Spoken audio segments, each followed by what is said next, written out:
पाथर्डीत आठवडे बाजाराच्या गर्दीचा फायदा घेत सराफ दुकानातून सोन्याचे दागिने लंपास, महिला संशयित सीसीटीव्हीत कैद। पाथर्डी शहरातील बुधवारच्या आठवडे बाजाराच्या गर्दीचा फायदा घेत एका महिलेने सराफ दुकानातून सोन्याचे दागिने चोरी केल्याची धक्कादायक घटना समोर आली आहे। चोरीची संपूर्ण घटना दुकानातील सीसीटीव्ही कॅमेऱ्यात कैद झाली असून व्यापारी वर्गात मोठी खळबळ उडाली आहे। मिळालेल्या प्राथमिक माहितीनुसार संशयित महिला पाथर्डी तालुक्यातील वसू जळगाव येथील असल्याचे समोर येत आहे।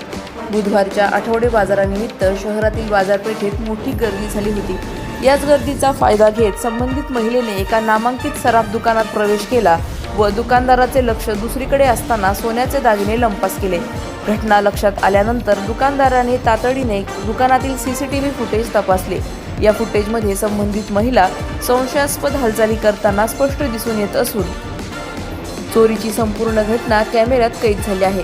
या प्रकारामुळे पाथर्डीतील व्यापारी वर्गात भीतीचे वातावरण निर्माण झाले असून बाजारपेठेतील सुरक्षेचा प्रश्न पुन्हा ऐरणीवर आला आहे।